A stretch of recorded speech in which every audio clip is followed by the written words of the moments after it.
Why Berlin? Why the 30th anniversary after the demise of the wall? Well, it's been an ambition of mine ever since that great event 30 years ago when the Berlin Wall fell, to celebrate this city, because it strikes me as being a great opportunity to celebrate a city that was divided, that's now been united.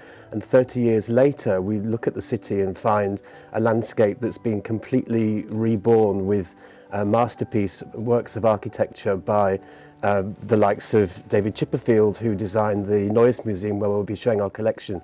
You know, I was an art school student in the UK in the 1980s, and to us Berlin was everything. It was the city of Marlene Dietrich, it was the city of David Bowie, it was the city of the cabaret.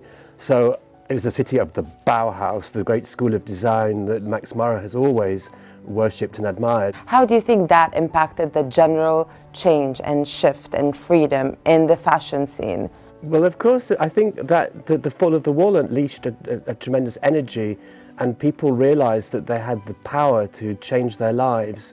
And that obviously affects every aspect of their lives, but in particular, it makes a person think about how they're going to dress. So I think that it unleashed a tremendous desire to dress in a way that expressed self-empowerment, and Germany, of course, has a great tradition in that, and Marlene Dietrich led the way. How important is it to bring back a woman from the past that was super powerful in today's age? When my icons come from the past, I don't want people to think that I'm looking back to the past. And when I look back to the past, I'm thinking of it as a springboard to the future.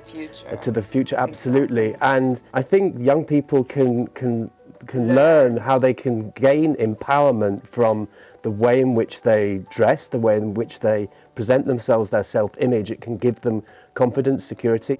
Can you tell us a little bit more about it, the creative process, the research process, all those things that I love? For me, fashion now is about storytelling, and we have to communicate a message. I mean, we at MaxMara make clothes that you buy and wear. You don't have to know what went into making them, but there is also, if you're interested, a story, and every collection now has a narrative that works on various levels. So in addition to the protagonists of the collection who will emerge from the runway, David Bowie and Marlene Dietrich, we've got the museum itself and the sense of history that you gain from looking at the project that David Chipperfield designed for it, where the signs of wear and tear and abandonment of the building's history are left on show with this pristine modernist structure in the middle of it. So that really corresponds to MaxMara's love of history and modernism too. And then from the collection of the museum itself, something which I've never looked at before, but I was completely overwhelmed by the museum's collection of prehistoric artifacts. I noticed the shoulders are quite stronger. Yes. And what does that imply? And how is it different than the classic MaxMara coat? We're living in a time when people want to feel powerful, and shoulders make you feel powerful. So that's why we're padding the shoulders a little bit more. In this collection, we're not extending them width-wise. The width is normal, but we're extending them upwards, and the shape of the shoulder pad is slightly curved upwards, like a saddle. In fact, in Italian, we call it a spalla insalata, which means a saddle shoulder. A padded shoulder makes you feel cool and smart, but at the same time, it's very feminine because it's not a wide shoulder.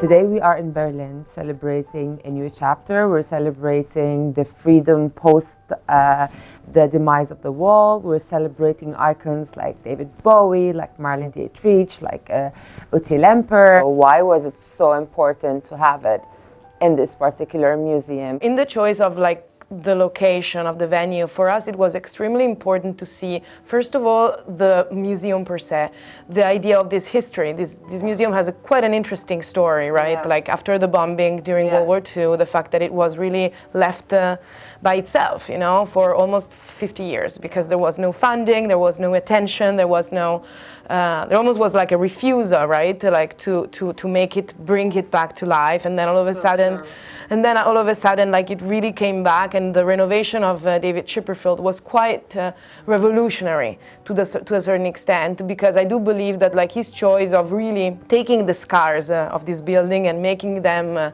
I love the way that you said taking the scars. He took the scars and he really put it in a way that they looked beautiful. He saw the scars in a way, from another point of view. I think that it's really, it was really a work of love. How do you manage this balance between being commercially relevant, attracting new clientele, and talking to different regions? Well, first of all, I do believe that as a brand today, you have to have the customer at the center of like your strategy. Changing the perspective already, you know, puts you in a position where you need to understand what they want, because what they're going to want, because they're going to wear it at the end of the day. And also, I think the fact that we're a family-owned company, honestly, allows us to have like that freedom of really being able to take the time to transfer the message, the love, the DNA, as you very lovely put it, because that's true, that's what we do. You cannot be commercially relevant at the cost of your identity. giving away your identity. Thank you so much. No, thank you, really. And I wish you a beautiful day and to you, and thank you so much. Really, for us, you're really part of the MaxMara family. So it's Diala Maki Maramoti. Exactly.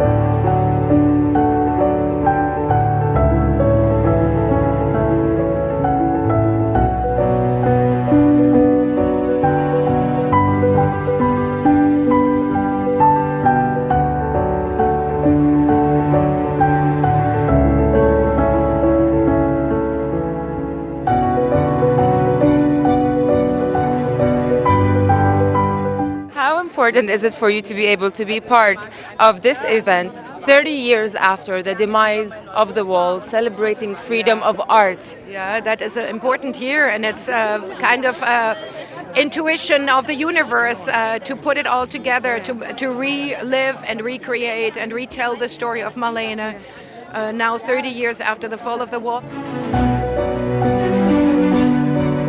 What is something empowering and advice that you would give a young woman that is starting her career in a world which seems to be more technologically evolved, yet it's more judgmental, it's more difficult to make it? Oh, just remain cool, remain calm, remain confident that what you have to offer is what the world needs and is looking for, whether they know it or not. You should.